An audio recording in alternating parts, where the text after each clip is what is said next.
اور وہ یہ ہے کہ ہم اس میدان میں آئے ہیں اور ایک عزم لے کے آئے ہیں، ایک جذبہ لے کے آئے ہیں، ایک سوچ لے کے آئے ہیں کہ ہم نے پاکستان کے نظام سیاست کو جو جھوٹ کا پرندہ ہے، جو وعدہ خلافی سے بھرا ہوا ہے، جہاں خیانت اور کرپشن کا دورہ ہے، اور جو نظام گالی گلوچ تبرہ بازی اس سے عبارت ہو چکا ہے، ہم یہ عزم لے کے آئے ہیں کہ ہم نے ان ساری معاشرتی برائیوں سے نکال کے نظام سیاست کو دین کے رنگ میں رنگنا ہے۔ اور دین ہمارا دو چیزوں کا نام ہے، ایک اللہ کی کتاب ہے اور دوسری رسول اکرم صلی اللہ علیہ وسلم کی سنت اور آپ کا اسوہ حسنہ ہے۔ اس کے لیے بھائیوں جدوجہد یہ صرف الیکشن تک محدود نہیں ہے کہ ہم الیکشن لڑیں گے، کامیاب ہو گئے تو اپنا نظام لائیں گے، اپنے مخالفوں کو صفحہ ہستی سے مٹا دیں گے، انتقامی کارروائیاں کریں گے، ایک انقلاب دنیا میں برپا کر دیں گے۔ یہ جو انقلاب ہے یہ بھی آپ سن لیجئے، اسلام میں انقلاب کا کوئی تصور نہیں ہے۔ یہ انقلاب فرانس ہے، یہ فلاں انقلاب ایران ہے، انقلاب میں مار دھاڑ چلتی ہے، انقلاب میں اپنے مقابلے والے کو صفحہ ہستی سے مٹا دینے کا تصور چلتا ہے، انقلاب میں خونخواری ہوتی ہے، انقلاب میں سامنے والے کو زج کیا جاتا ہے، اس کے انسانی حقوق غصب کیے جاتے ہیں۔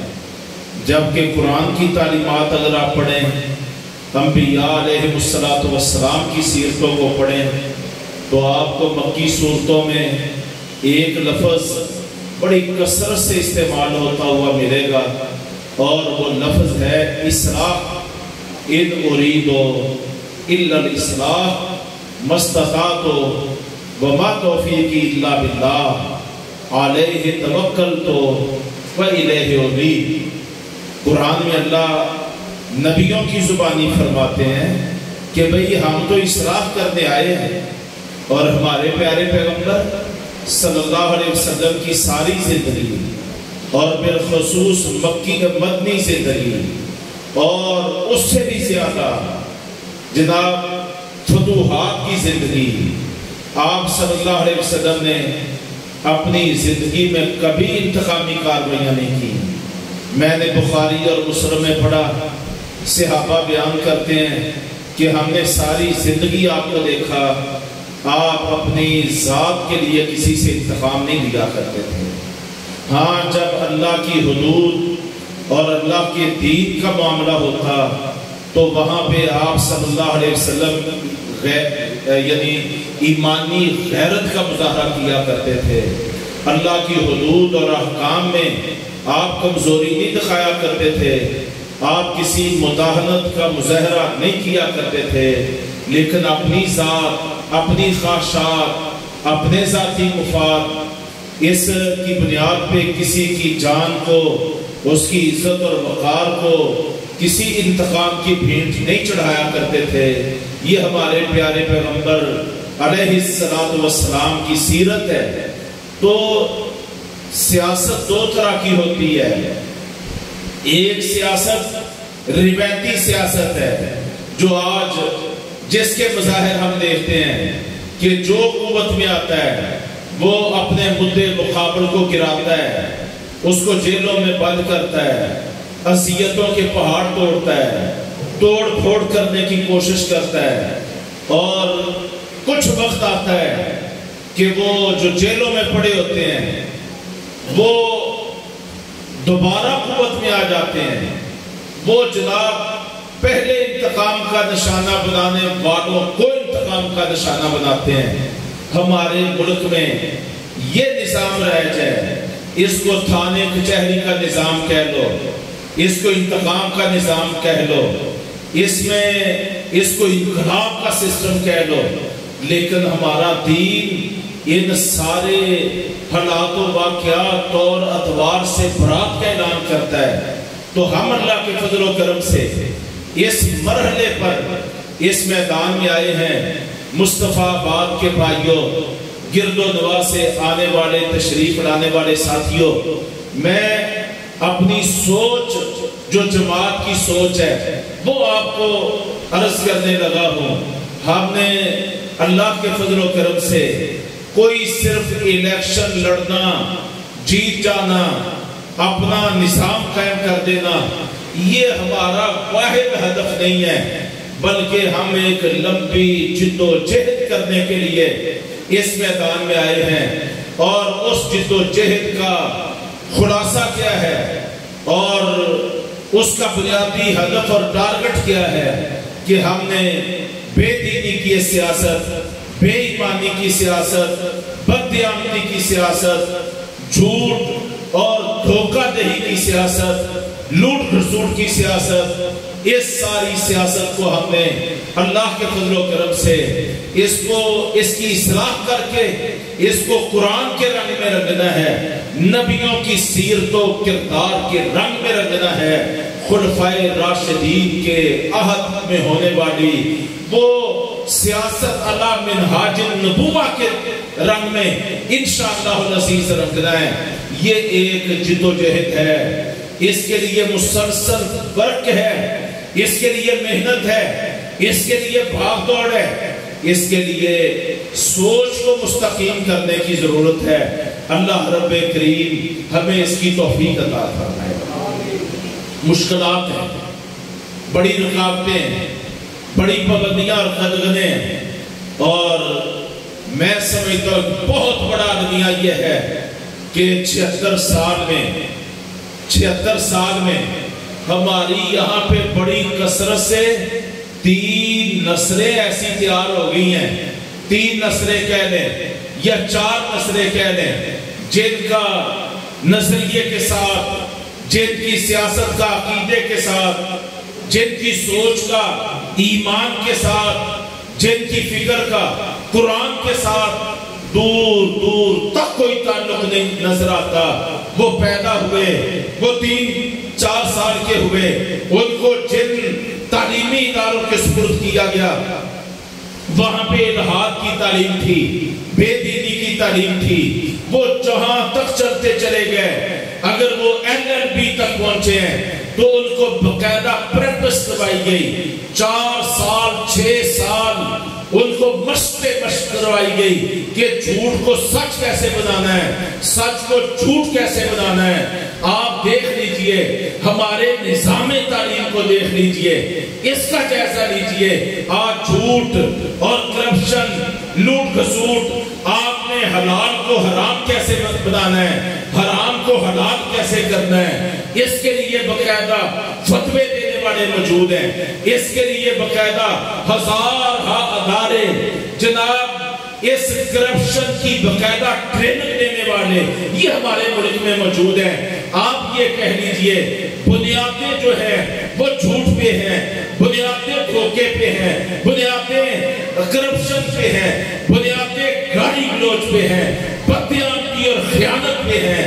آپ جڑیں ان چیزوں کی ہیں، اور ان جڑوں کے نتیجے میں یہ جو سیاست کا ایک درخت کھڑا ہوا ہے، یہ جتنے بھی پھل دے رہا ہے، اس کے جتنے بھی پتے ہیں، اس کی جتنی بھی شاخیں ہیں، یہ سب جو جھوٹ سے، خیانت سے اور دھوکہ دہی سے، لوٹ کھسوٹ سے، مفاد پرستی سے، دھوکہ دہی سے مدعے مقابل کو گرانا ہے، اس کے مال کو بھی لوٹنا ہے، اس کی عزت پہ بھی ڈاکہ ڈالنا ہے۔ یہ بھائیو ایک لمبا چوڑا سسٹم ہے جو 76 سال میں پاکستان کے قیام کے فوری بعد یہ ایک نظام، یہ لانچ کر دیا گیا تھا. یہ ایک آدھ الیکشن لڑنے، یہ چند ایک نوٹیفکیشن تقسیم کرنے، یہ ہلکی پھلکی روٹین کے مطابق بات چیت کرنے، کہانی والی، سستی والی اور یعنی گزارے والی جد و جہد کرنے سے یہ 76 سال یہ سسٹم بدلا نہیں ہے. 7600 سال تک بھی اگر ہم اسی طرح ڈھیلے ماٹھے رہیں گے اور روٹین کے مطابق کریں گے اور اس عمل کو غیروں کے سپرد کیے رکھیں گے کہ بھئی ہمارا تعلق صرف مسجد تک ہے، مسجد کی چار دیواری کے اندر ہم دینی لوگ ہیں، ہاں کسی بے دین کو، کسی سیاسی کو ہماری مسجد میں آ کے کوئی سیاست کی بات کرنے کی قطعاً اجازت نہیں ہے. ہم چارٹ لگا لیتے ہیں، ہم بڑے بڑے اعلان لکھ کے لگا لیتے ہیں کہ ہماری مسجد میں کوئی سیاسی گفتگو کرنے کی کسی کو اجازت نہیں ہے، مسجد کے اندر سیاست نہیں کرنے دیں گے، مسجد کے باہر دین کی بات نہیں ہونے دیں گے. یہ آج ہمارا انداز بن گیا ہے. واللہ یہ سارا ہی بے دینی پر ہے، یہ سارا ہی بے ایمانی پر ہے. ہمارے پیغمبر صلی اللہ علیہ وسلم نے آپ کے نیکوکار ترین ساتھی جن کو خلفائے راشدین کہتے ہیں، آپ ان کی سیرتوں کو تو پڑھ کے دیکھیں. انہوں نے دھائیوں کی دھائیاں مسجد میں سیاست کی ہے. ان کا ایوان صدر بھی مسجد میں ہوتا تھا، ایوان خلافت بھی مسجد میں ہوتا تھا، ایوان عدد بھی مسجد تھا، جی ایچ کیو بھی مسجد تھا، اور جناب یعنی آپ کہہ لیجئے مستشفیٰ بھی مسجد تھا، ان کا ضیافہ بھی مسجد تھا، ان کا سارا نظام معیشت بھی مسجد میں تھا، نظام قضا بھی مسجد میں تھا. آپ کیسی بات کرتے ہیں؟ دیندار ہو کے آپ بے دینی کی بات کرتے ہیں اور بے دینی کو مسجد کے ساتھ جوڑتے ہیں کہ مسجد میں جناب سیاست نہیں ہو سکتی. ہاں آپ کو چاہیے کہ بے دینوں والی سیاست کرنے کی مسجد میں اجازت نہیں ہے. جبکہ میں اکثر و بیشتر دیکھتا ہوں آپ نے اکثر و بیشتر اپنی مسجدوں میں کسی بے دین کو مسجد کا صدر بنایا ہوتا ہے، خزانچی بنایا ہوتا ہے. یہ سب کچھ تو آپ کر لیتے ہیں، لیکن اللہ والی، اس کے قرآن والی، اس کے نبی والی، اس کے نبی کے بہترین ساتھی خلفائے راشدین والی آپ سیاست کو اگر مسجد میں قائم نہیں ہونے دیں گے تو ہم ملکوں میں کیسے قائم کریں گے؟ یہ ایک بہت بڑا عالمیہ ہے، یہ ایک بہت بڑا فتنہ ہے. 1857 کی جنگ آزادی جس کو آج سوچ لیں لگ بھگ 150 سال گزر گیا، 150-200 سال. 1857 کی جنگ آزادی کے بعد انگریز بدماش نے، ہمارے بدترین دشمن نے، جس نے اس ہندوستان میں ہمارا 1000 سالہ راج کا خاتمہ کیا تھا اور ہمیں اپنا غلام بنایا تھا، اس بدبخت نے جہاں مسلمانوں کے خلاف اس ہندوستان میں سازش کی، ایک بہت بڑی سازش کیا کی کہ دین اور سیاست کو جدا جدا کر دیا گیا، دین اور دنیا کو جدا جدا کر دیا گیا. دین کے امام وہ جناب تھوڑے سے وظیفے پہ مقرر کر لیے گئے، ان کو وظیفے پہ کمی کی حیثیت دے دی گئی، اور دنیا کا راج، دنیا کا اقتدار، کونسلر، چیئرمین، ایم پی اے، ایم این اے، سیاست، اقتدار، حکومت، کرسی، سیاہ سفید، عدالت، سیاست اور تجارت، سب کچھ کا بابو جو ہے وہ بے دینوں کو اکثر و بیشتر بنا دیا گیا. یہ سازش ہوئی ہے اور سازش کرنے والے انگریز تھے، اور 150-200 سال گزر گئے. آج بھی ہم پوری طرح اس سیاست کا اور اس خباثت کا، اس فتنے بازی کا آج بھی ہم شکار ہیں. ادھر ہندوستان میں یہ ہوا اور ادھر باقی دنیا میں 37 ملک تھے، 37 ملک جہاں پہ راج کس کا تھا؟ عثمانی خلیفہ کا. عثمانی خلافت عثمانیہ تھی، خلافت عثمانیہ ترکی خلافت اسلامیہ کا مرکز تھا، اور عثمانی خلیفہ بیعت وقت 37 ملکوں پہ راج کرتا تھا.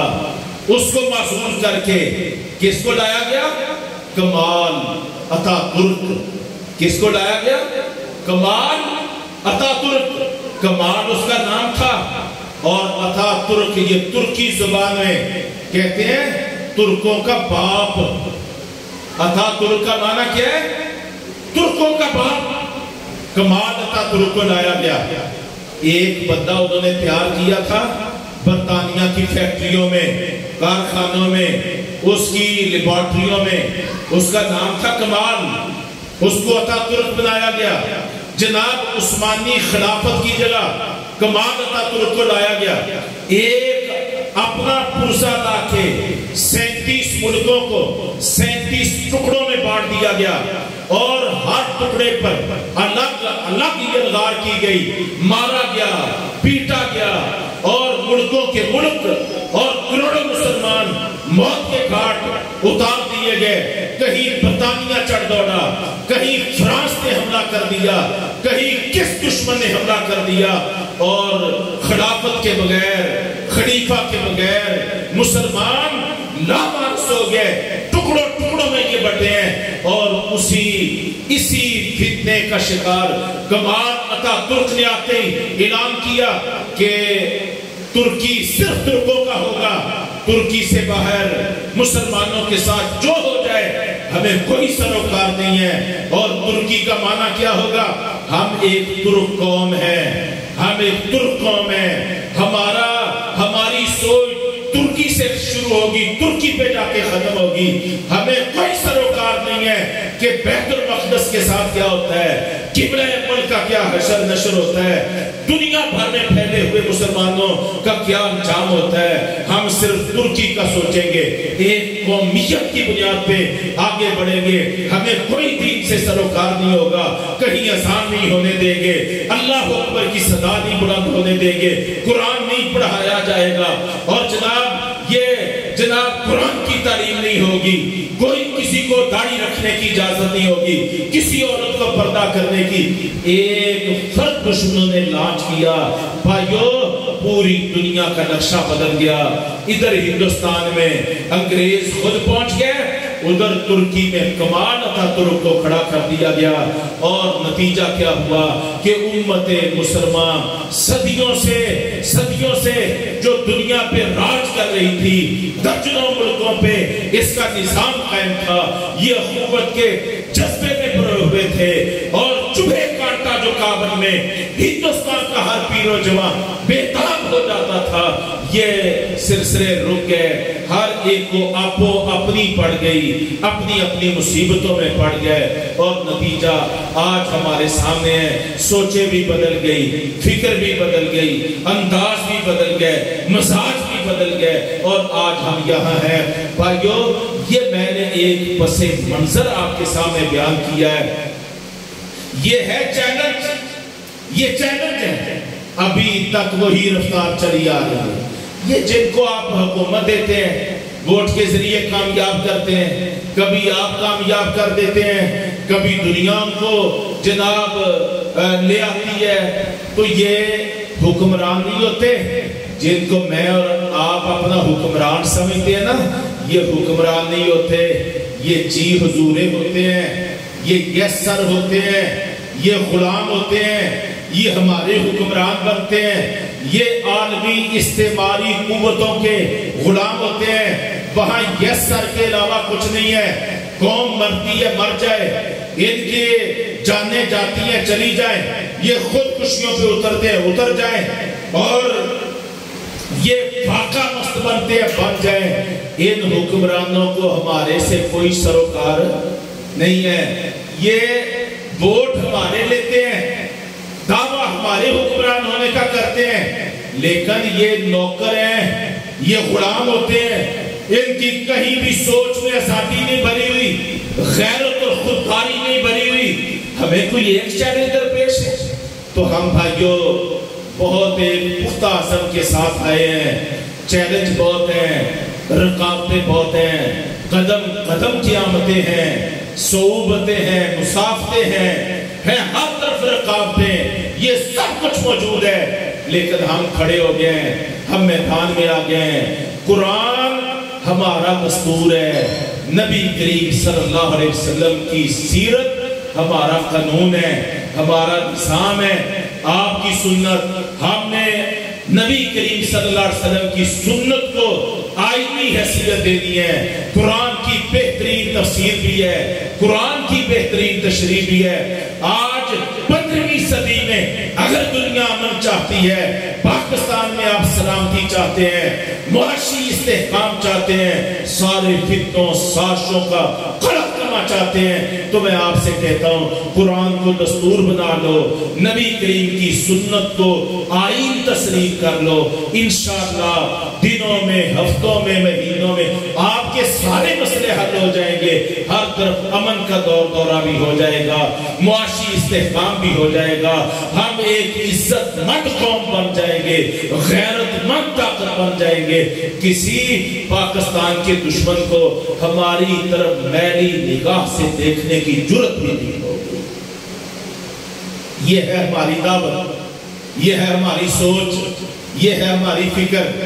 اس لیے مصطفیٰ آباد کے بھائیوں، میں آپ کو کہنے لگا ہوں، آپ ہمیں باقی سیاسی پارٹیوں کی طرح ایک پارٹی کے طور پہ نہ لیں، ایک فرقے کے طور پر نہ لیں، ایک دھڑے کے طور پر نہ لیں۔ ہم ایک افاقی اور عالمگیر سوچ لے کے آئے ہیں، اور جس طرح ہمارے پیارے پیغمبر صلی اللہ علیہ وسلم نے اس سوچ کی تجربہ گاہ مدینہ منورہ کو بنایا تھا، اور مدینہ منورہ میں پہلے ریاست نہیں کھڑی کی تھی۔ ریاست عطا کرنا یا ریاست چھین لینا یہ اللہ کا کام ہے۔ قُلِ اللَّهُمَّ مَالِكَ الْمُلْكِ تُؤْتِي الْمُلْكَ مَن تَشَاءُ وَتَنزِعُ الْمُلْكَ مِمَّن تَشَاءُ وَتُعِزُّ مَن تَشَاءُ وَتُذِلُّ مَن تَشَاءُ بِيَدِكَ الْخَيْرُ اِنَّكَ عَلَىٰ كُلِّ شَيْءٍ قَدِيرٌ۔ اور ہم سورہ ملک 29ویں پارے میں پڑھتے ہیں، تبارک الذی بیدہ الملک۔ ریاست کس کے ہاتھ میں ہوتی ہے؟ ریاست کا کنٹرول کس کے ہاتھ میں ہوتا ہے؟ جس کو چاہے دے دے، جس سے چاہے چھین لے، چاہے تو 2/3 اکثریت والے کو ریاست کی کرسی سے، اسلام آباد کی کرسی سے اٹھائے اور راول پنڈی کے پھانسی گھاٹ پہ پہنچا دے، اور چاہے تو شام کے اندھے کنویں میں بھائیوں کے حسد کا شکار ہو کے گرے پڑے، اپنے بے گناہ بندے یوسف علیہ السلام کو کنویں سے نکالنے کے اسباب پیدا کر کے تنہا، نہ پارٹی ہے، نہ فرقہ ہے، نہ دھڑا ہے، نہ الیکشن لڑنے کی طاقت ہے، نہ ووٹ بینک ہے، نہ سرمایہ ہے، اور کنویں سے نکال کے اسباب مہیا کر کے اپنے یکتا و تنہا بندے یوسف علیہ السلام کو پورے ملک مصر کے تاج و تخت کا مالک بنا دے۔ ریاست کس کے کنٹرول میں؟ اللہ کے کنٹرول میں۔ انسان ریاستیں نہیں بناتے، ریاستیں نہیں بناتے، نہ ہمارے پیغمبر صلی اللہ علیہ وسلم نے ریاست مدینہ خود بنائی، یہ اللہ نے بنائی۔ انسان معاشرے تشکیل دیتے ہیں، معاشرے بناتے ہیں۔ تو ہمارے نبی کریم صلی اللہ علیہ وسلم نے افراد سازی کر کے، لوگوں کی تربیت کر کے، ان سے شرک سے ان کو نکال کے، گمراہی سے نکال کے، بدعملی بے دینی سے نکال کے، بے حیائی چوری ڈکیتی سے نکال کے آپ نے انسانوں کی اصلاح کی، ان کی تربیت کی، ان پہ قرآن کا رنگ چڑھایا، اور یوں ایک ایک کر کے افراد ملتے چلے گئے، کارواں بنتے چلے گئے، ایک معاشرہ وجود میں آتا چلا گیا۔ سو اللہ رب کریم نے اس معاشرے پہ رحم کرتے ہوئے، فضل کرتے ہوئے ان کو مدینہ بھی عطا فرما دیا، اور پھر یہ قافلے اس معاشرے کے لوگ پھر جس طرف بھی چلے ہیں، عمل اور کردار کا ایک عظیم اثاثہ اور اعزاز لے کے یہ جس طرح بھی چلے ہیں، دنیا ان کے سامنے مسخر ہوتی چلی گئی ہے۔ تو نبی کریم صلی اللہ علیہ وسلم نے ایک معاشرہ تشکیل دیا ہے۔ ہم نے بھی پاکستان میں ریاست کس کو اللہ دیتا ہے، کس کو نہیں دیتا، ہمیں اس سے کوئی سروکار نہیں ہے۔ ہم سیاست کرنے آئے ہیں افراد سازی کی، ہم سیاست کرنے آئے اصلاح کی، ہم سیاست کرنے آئے قرآن کی، ہم سیاست کرنے آئے ہیں نبیوں کی، ہم انشاءاللہ تشکیل دیں گے ایک معاشرہ. اس معاشرے میں گورے بھی ہوں گے, کالے بھی ہوں گے, اور مرد بھی ہوں گے, عورتیں بھی ہوں گی, چھوٹے بھی ہوں گے, بڑے بھی ہوں گے, مختلف برادریوں والے بھی ہوں گے. کسی برادری کی بنیاد پہ نہیں, کسی دھڑے کی بنیاد پہ نہیں, کسی فرقے کی بنیاد پہ نہیں, بلکہ مسلمان جو معاشرہ تشکیل دیتے ہیں اس معاشرے پر جو نام لگتا ہے وہ کس چیز کا؟ کنتم خیر امہ, تم بہترین امت ہو. امت اس کو کیا کہا جاتا ہے؟ پارٹی نہیں, دھڑا نہیں, اس کو امت کہا جاتا ہے. امت میں کالے رنگ کے بھی ہوتے ہیں, گورے رنگ کے بھی ہوتے ہیں, صاحب کردار بھی ہوتے ہیں, گناہگار بھی ہوتے ہیں. یہ سب سے مل کے ایک امت تشکیل پاتی ہے. یہ اس کا دوسرا نام کیا ہے؟ ملت. ملت ملت ابراہیم حنیفہ. ایک دعا پیارے رسول کی پیاری دعاؤں میں موجود ہے کہ جب دفن کرتے وقت لوگ میت کو قبر میں اتارتے تو کیا کہتے ہیں؟ بسم اللہ وعلی ملت رسول اللہ. تو یہ بڑے پیارے الفاظ ہیں. امت, ملت, بڑے حسین الفاظ ہیں. ان میں فرقہ واریت کی بو نہیں ہے, ان میں دھڑے بندی کی بدبو نہیں ہے, ان میں عصبیت کی جناب پلیدگی نہیں ہے. بڑے عظیم پاکیزہ الفاظ ایسے معاشرے پہ جس کی تعمیر اسلامی دعوت سے ہوتی ہے وہ امت ہوتی ہے, وہ ملت ہوتی ہے. اقبال نے ایسے نہیں کہا کہ اپنی ملت پر قیاس اقوام مغرب سے نہ کر, خاص ہے ترکیب میں قوم رسول ہاشمی, ان کی جمعیت کا ہے. ملک و نسب پہ انحصار اور قوت مذہب سے مستحکم ہے جمعیت کے لیے. بہت شاندار سبق حضرت علامہ اقبال نے ہمیں پڑھایا ہے. تو ہم نے انشاءاللہ ایک امت بننا ہے, ایک ملت بننا ہے. اور اگر برے صغیر پاک و ہند میں اسی تصور کو دیکھو تو قائد اعظم محمد علی جناح رحمہ اللہ نے اس تصور کو کیسے اجاگر کیا ہے؟ اس تصور کو اجاگر کیا کہ ہم نے ایک نظریے پر ایک قوم ہونا ہے, ایک نظریے پر ایک قوم جس کی سوچ بھی ایک ہو, جس کی فکر بھی ایک ہو, جس کا نظریہ بھی ایک ہو, جس کی منصب بھی ایک ہو. قائد اعظم محمد علی جناح کے بیانات آج بھی ریکارڈ پہ موجود ہیں, آپ نکال کے دیکھیے. انہوں نے ایک نظریہ, اور نظریہ کیا ہے؟ لا الہ الا اللہ محمد رسول اللہ. یہ نظریہ ہے. یہ نظریہ صرف پاکستان کا نہیں ہے, یہ ہندوستان کا بھی ہے, یہ انگلستان کا بھی ہے, یہ یورپ کا بھی ہے, یہ افریقہ کا بھی ہے, یہ ایشیا کا بھی ہے, یہ امریکہ کا بھی ہے. دنیا میں جہاں کہیں کوئی مسلمان بستا ہے تو وہ ایک نظریے اور عقیدے سے وہ بستا ہے. اور دو جملوں میں, دو کلمے, لا الہ الا اللہ محمد رسول اللہ, یہ نظریہ ہے, یہ عقیدہ ہے. دو کلمے ہیں, اس کو کلمہ طیبہ کہتے ہیں. دو کلمے ہیں. پہلے کلمے کا معنی کیا ہے کہ اب ہم اللہ کے علاوہ کسی اور کی عبادت نہیں کریں گے, یہ لا الہ الا اللہ کا معنی ہے. اور اگلے کلمے کا محمد رسول اللہ, اس کا معنی کیا ہے کہ اب محمد کریم صلی اللہ علیہ وسلم کے علاوہ کسی اور کی اطاعت نہیں کریں گے, کسی اور کے قول کو, فعل کو, عمل کو, سیرت کو, سنت کو ہم واجب الاتباع نہیں سمجھیں گے. یہ ہے لا الہ الا اللہ محمد رسول اللہ. بھائیو, آج وقت ہے سیاست کرنے کا نہیں, اسلامی سیاست کے اسرار و رموز پڑھانے کا, ٹیچ کرنے کا, تربیت کرنے کا, ذہن سازی کرنے کا, لوگوں کے ذہن اور سوچ کو اپیل کرنے کا کہ لوگوں آؤ, کامیابی چاہتے ہو, نجات چاہتے ہو, کامیابی چاہتے ہو, امن چاہتے ہو, آشتی چاہتے ہو, دل کا سکون چاہتے ہو, اور سینے کی ٹھنڈک چاہتے ہو, ایمان کی بشاشت چاہتے ہو, اور غموں کی سے نجات چاہتے ہو, دکھوں کا مداوع چاہتے ہو, تو آؤ اسلام کے ساتھ جڑ جاؤ، معاشی طور پر بھی، معاشرتی طور پر بھی، سیاسی طور پر بھی، اقتصادی طور پر بھی اسلام کو قائم کر دو۔ مسجد میں بھی، منبر پر بھی، محراب پر بھی، تجارت میں بھی، بازار میں بھی، شادی بیاہ میں بھی، غمی خوشی میں بھی، عبادتوں میں بھی، پارلیمنٹوں میں بھی، وزارت خارجہ پہ بھی، داخلہ پہ بھی، سب پہ اسلام کو قائم کر دو۔ اگر اسلام کو قائم کرو گے تو انشاءاللہ ڈنکا تمہارا بجے گا، راج تمہارا ہوگا۔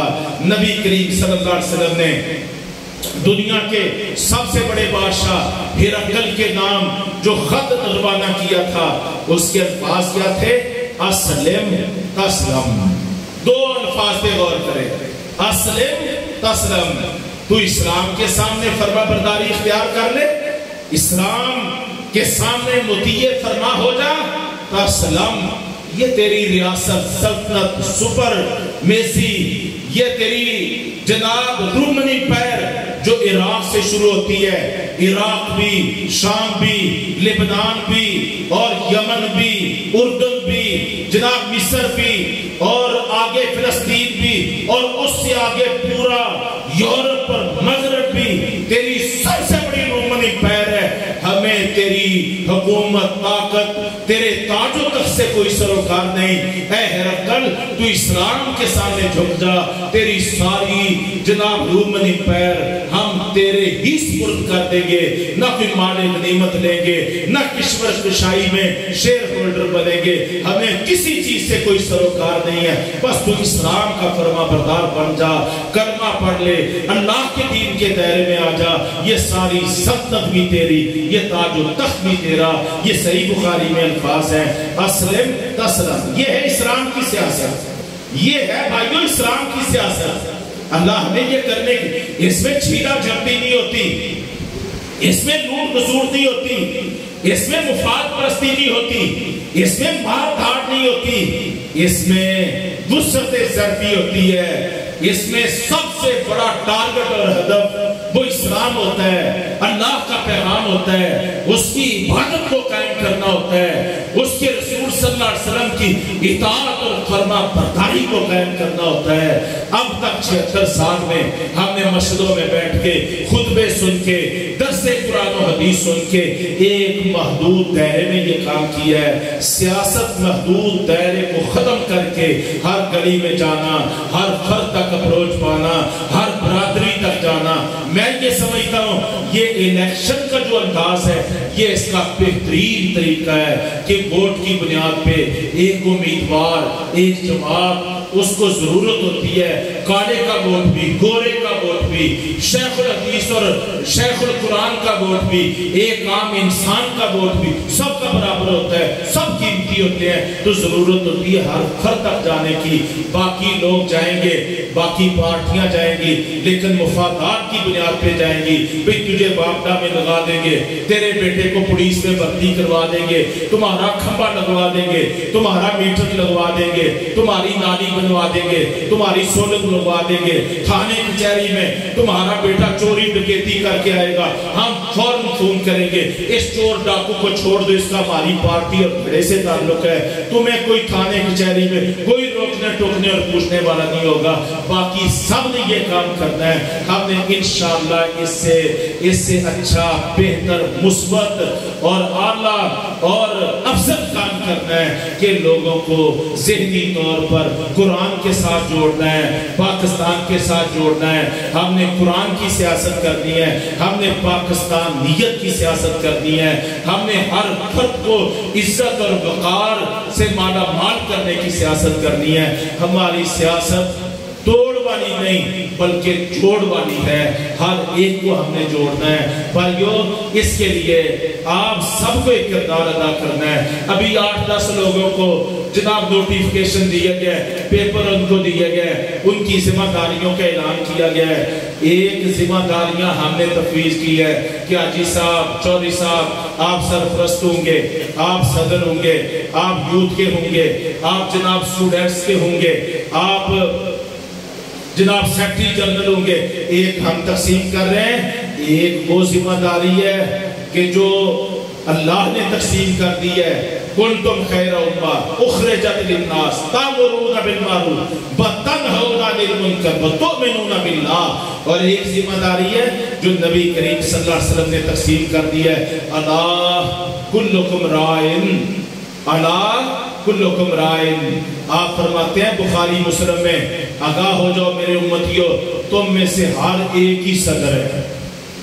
رائی، رائی کون ہوتا ہے؟ حکمران. رائی ہوتا ہے حکمران. آپ فرماتے ہیں الا کلکم رائن، آگاہ ہو جاؤ تم میں سے ہر شخص صدر ہے، رائی ہے، نگران ہے، حکمران ہے. وَكُلُّكُمْ مَسْئُولٌ عَنْ رَعِيَّتِهِ، اور تم میں سے ہر شخص سے اس کی رعیت کے بارے میں، اس کے متحد لوگوں کے بارے میں اللہ کی جناب میں سوال کیا جائے گا. تو یہاں پہ تو اللہ کے رسول صلی اللہ علیہ وسلم ہم سب کی ذمہ داریاں بتا رہے ہیں. شیخ الاسلام ابن تیمیہ رحمہ اللہ نے کتاب لکھی ہے سیاسہ شرعیہ. دینی سیاست کیا ہوتی ہے، اسلام کی سیاست کیا ہے. یہ تقریباً 300-400 صفحے پر مشتمل کتاب ہے. میں آپ سے کہتا ہوں اردو ترجمہ بھی نیٹ پہ اس کا موجود ہے، آپ اس کو پڑھ کے دیکھیے. اس ایک حدیث پر مشتمل ہے. سیاست یعنی دو لفظوں پر مشتمل ہے، الرائی اور الرعایا. الرائی حکمران اور رعایا عوام. حکمران کے کیا حقوق و فرائض ہیں اور عوام کے کیا حقوق و فرائض ہوتے ہیں. یہ ہے اسلام کی سیاست. ہر ایک کو اس کا حق دینا ہے، ہر ایک نے اپنا فرض نبھانا ہے. یہ ہے سیاست اسلام کی. سمجھ آئیے بھائیو، میری بات آپ سمجھ رہے ہیں میں جو کہہ رہا ہوں؟ تو یہ ہے ہماری سیاست. ہر ایک کو اس کے دائرے میں رکھنا، ہر ایک اپنا کردار ادا کرنا، ہر ایک اپنے فرائض ادا کرنا. اور اسلام میں دیکھیں یہ مغربی جو نظام سیاست ہے نا، اس میں میرے حقوق، میرا حق نہیں ادا ہوا میں روڈ بلاک کروں گا، ہمارے حقوق پہ ڈاکہ ڈالا گیا ہم یہ کریں گے، حقوق نسواں کا ہم بل پاس کریں گے، ہم عورتیں جناب میدان میں آ جائیں گی، ہمارے حقوق نہیں. مغربی نظام سیاست میں حقوق کی زیادہ جنگ ہوتی ہے. اسلام کے نظام سیاست میں فرائض کی زیادہ. میں نے اپنا فرض نبھانا ہے. اگر میرے حقوق میں کوئی کمزوری رہ گئی ہے تو میں نے حکمرانوں کے خلاف ان کی پگڑیاں نہیں اچھالنی، ان کے کپڑے نہیں اتارنے. نبی کریم صلی اللہ علیہ وسلم کو صحابہ نے پوچھا نا، ہمارے اوپر ایسے حکمران مسلط ہو جائیں جو ہمارے حقوق کو غصب کریں، ہمیں نہ حق ماریں، ہمارے مال غصب کر لیں، تو پھر ہم کیا کریں؟ فرمایا اپنے فرائض ادا کرتے رہنا، اپنے حقوق کا تقاضا اپنے اللہ سے کرتے رہنا. یہ فرق ہے بھائی، یہ فرق ہے. واللہ یہ سوچ لے کے جب ہم چلیں گے 76 سال میں ہمارے نظام سیاست میں یہ کیڑے پڑے ہیں، یہ گندگی پیدا ہوئی ہے، یہ جوہر بن گیا ہے، یہ کٹر بن گیا ہے، یہ غلاظت کا ڈھیر بن گیا ہے. اس کی نفاست، پاکیزگی، صفائی، طہارت، اس پر بھی وقت لگے گا. اس کے لیے بھی جدوجہد کرنا پڑے گی. یہ آنکھیں بند کر کے نہیں ہوگا. یہ رات کو سوئیں کوئی اللہ دین کا چراغ نہیں جلے گا، کوئی جناب جادو کی چھڑی حرکت میں نہیں آئے گی. اس کے لیے قربانیاں پیش کرنا پڑے گی، اس کے لیے وقت کو لگانا پڑے گا، اس کے لیے انبیاء کے راستوں پہ چلنا پڑے گا، عظیمتوں کی زندگی اختیار کرنی پڑے گی، اللہ تبارک تعالیٰ کے برگزیدہ بندوں کی کے ٹریک پہ چڑھنا پڑے گا. اگر آپ تیار ہیں تو پھر یقین مان لیں، پھر اس بات کا ایمان اپنے اندر پیدا کر لیں کہ اگر ہم مل جل کے سب بستہ ہو کے ایک قوت اور طاقت بن کے اس راستے پر چل پڑے، انشاءاللہ سالوں کا سفر مہینوں میں طے ہوگا، مہینوں کا ہفتوں میں ہوگا، ہفتوں کا دنوں میں ہوگا، اور دنوں کا گھنٹوں اور منٹوں میں ہوگا. تجربہ میں نے کیا ہے، میں آپ کا بھائی آپ کے سامنے ہوں. یہ چونیاں، چھانگا منگا، الہ آباد، یہ 178 بھی تھا پہلے. مجھے 6-8 مہینے پہلے امیر محترم نے حکم دیا کہ ہم نے تجھے اس حلقے سے، صوبائی حلقے سے الیکشن لڑوانا ہے. تو میں بھائیوں وہاں جا کے میں پہنچ گیا امیر کی اطاعت کرتے ہوئے. لیکن میں نے اللہ سے 2-4 وعدے کیے کہ اللہ تو توفیق عطا فرما میں بدعملی اور بے ایمانی والی سیاست نہیں کروں گا، میں اپنی سیاست کا مرکز اور محور مسجد کو بناؤں گا۔ الحمدللہ ساتھیو، اللہ کا فضل ہے، جس طرح میں امیدوار بننے سے پہلے نماز با جماعت کا اہتمام کرتا تھا، امیدوار بننے کے بعد یہ 8 مہینے میرے اس بات کی گواہی دیتے ہیں کہ میں نے اپنی نمازوں میں کوئی کمزوری نہیں آنے، اپنے اللہ کے ساتھ تعلق میں کوئی کمزوری نہیں آنے۔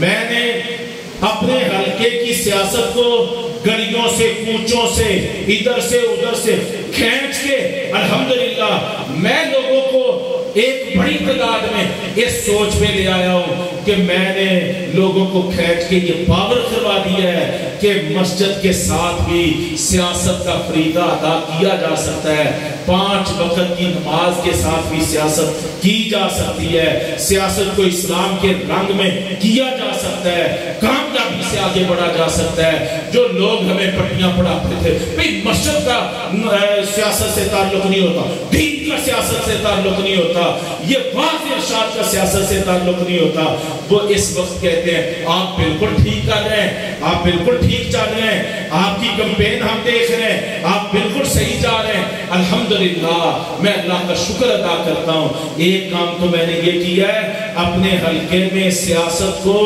گلی سے کوچے سے گاڑی سے گلوچ سے بددیانتی بے ایمانی کے ماحول سے نکال کے میں اللہ کے فضل و کرم سے کھینچ کھچا کے مسجد میں لایا الحمدللہ، اور میں سمجھتا ہوں میں کامیاب ہو چکا ہوں، کامیابی میرا مقدر بن چکی ہے۔ دوسرا میں نے یہ کیا کہ یہ فلاں کی مسجد ہے، یہ فلاں کی مسجد ہے، جو مسجد ہے یہ اللہ کی مسجد ہے۔ ان المساجد للہ، ساری مسجدیں کس کی ہیں؟ اللہ کی ہیں۔ ہر مسجد میں جاتا ہوں، ہر مسجد میں نماز پڑھتا ہوں، اور کئی مرتبہ ایسا ہوتا ہے کہ میں جاتا ہوں مسجدوں میں اور لوگ مجھے دیکھتے ہیں اور لوگ عزت بھی کرتے ہیں، واللہ اتنی عزت مجھے 38 سال ہو گئے امیر محترم کے ساتھ چلتے ہوئے، جو عزت مجھے اپنے حلقے میں جا کے میرے حلقے کے لوگوں نے دی ہے، میں آج تک اس عزت اور وقار کا تصور نہیں کر سکتا۔ میں جاتا ہوں، لوگ مجھے مصلی پہ کھڑا کر دیتے ہیں، لوگ میرے لیے منبر چھوڑ دیتے ہیں، لوگ جنازے میں جاتا ہوں، میں پڑھنے کے لیے جاتا ہوں، وہ مسلک سے فرقے سے بالا ہو کے وہ مجھے آگے کھڑا کر دیتے ہیں، نہیں بھی آپ نے جنازہ پڑھانا ہے۔ یہ کوئی چھوٹی عزت ہے؟ یہ کوئی چھوٹا احترام ہے؟ یہ کوئی چھوٹا پروٹوکول ہے؟ اور اللہ کی قسم کھا کے کہتا ہوں یہ سب کچھ دین کی وجہ سے ہے۔ میں نے دین کے دامن کو پکڑا ہے اور رب کریم نے مجھے یہ عزت اور یہ اعزاز عطا فرما دیا ہے۔ تو الحمدللہ یہ میں آپ کو بھی کہتا ہوں، آپ یہ تجربہ کر کے دیکھیں، اپنے گلی محلے میں تجربہ کر کے دیکھیں۔ اور دوسرا کام میں نے یہ کیا ہے، موت تو سب کو آتی ہے، ہر ایک کو آنی ہے، سب نے فوت ہونا ہے۔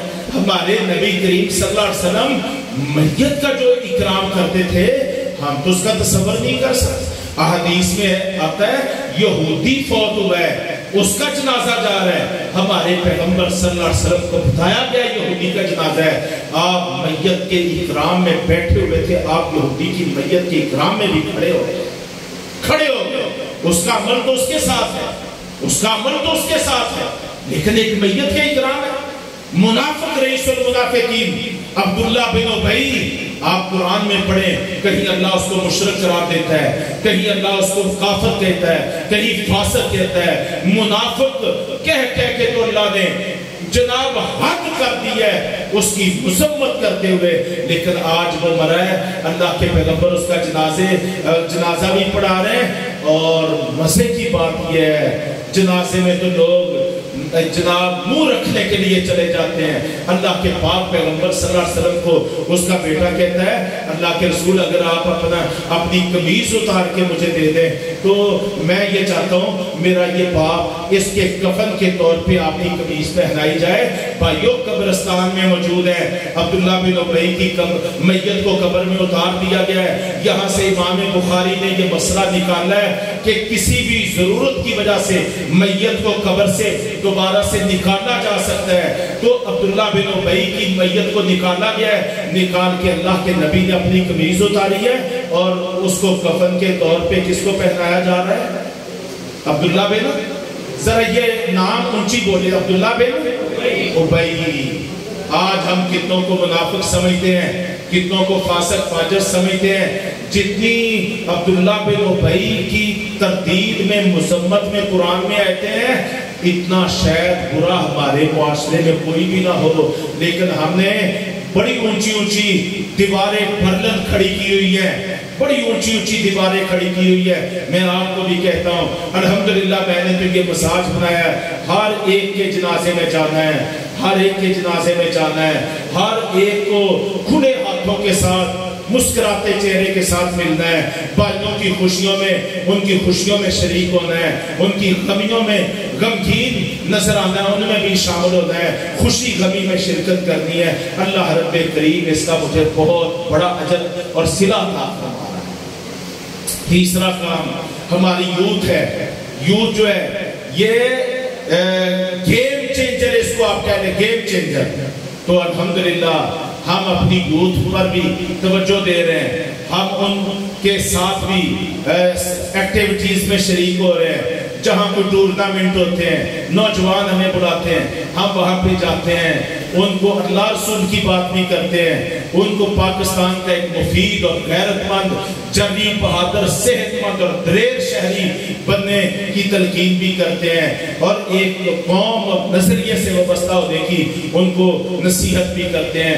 اللہ کے فضل و کرم سے یہ کام بھی ہم کر رہے ہیں۔ اپنے گھر کو میں نے ڈیرا بنایا ہوا ہے، سیاسی ڈیرا، وہاں صبح سے شام تک، رات 11 بجے تک لوگ آتے ہیں اپنے معاملات لے کے، زمینوں کے، طلاقوں کے، لڑائیوں کے، جھگڑوں کے، اور جناب تھانے کے، کچہری کے، سب لے کے آتے ہیں۔ اور اللہ کے فضل و کرم سے ان 8 مہینوں میں سینکڑوں نہیں ہزاروں کی تعداد میں ایسے معاملات ہیں جو ہم نے اللہ کے فضل و کرم سے طے کیے ہیں، حل کیے ہیں۔ تھانہ کچہری بھی ہم نے بے دینوں کے لیے، لوٹ گسوٹ والوں کے لیے نہیں چھوڑا، کوئی بھی کام ہم ان کے لیے نہیں چھوڑ رہے۔ ہمیں اللہ نے صلاحیت دی ہے، ہم کوشش کریں گے، ہمارا کام صرف کوشش کرنا ہے، نتیجہ اللہ کے پاس ہے۔ تو یہ چند ایک باتیں میں نے آپ کو کہی ہیں۔ یہ علاقہ ہمارا اس حوالے سے قدر کمزور ہے، لیکن میں آپ سے کہتا ہوں مجھے یہ نظر آ رہا ہے کہ اسلام یعنی پاکستان میں نظریہ اسلام، نظریہ پاکستان اور اتحاد امت اور خدمت انسانیت کی سیاست کا سورج اگر کہیں سے طلوع ہونا ہے تو بھائیوں مجھے یہ نظر آتا ہے، میرا وجدان یہ گواہی دیتا ہے کہ انشاءاللہ وہ پاکستان کے ضلع قصور سے انشاءاللہ سورج نکلنا ہے۔ اس کے لیے میں آپ کو بھی کہتا ہوں آپ بھی متحرک ہو جائیں، تیار ہو جائیں، کھڑے ہو جائیں، فعال ہو جائیں، اور جہد مسلسل میں ہمارا ہاتھ بٹائیں، مل جل کے ایک ہوتا ہے۔ جب ایک کے ساتھ ایک اور مل جاتا ہے تو یہ کتنے ہو جاتے ہیں؟ 2 نہیں 11 ہو جاتے ہیں۔ ایک اور 2 11 ہو جاتے ہیں۔ اور نبی کریم صلی اللہ علیہ وسلم کے فرمان کے بموجب ایک کے ساتھ شیطان ہوتا ہے، جب 2 ہو جاتے ہیں تو شیطان پیچھے ہٹ جاتا ہے اور یہ ایک جماعت بن جاتے ہیں، 2 سے جماعت بن جاتے ہیں۔ تو اللہ تبارک تعالیٰ ہمیں ان ساری حقیقتوں کو سمجھنے کی توفیق عطا فرمائے اور اپنے سچے دین پر چلنے کی توفیق عطا فرمائے۔ وما علینا الا البلاغ۔ السلام علیکم ورحمۃ اللہ۔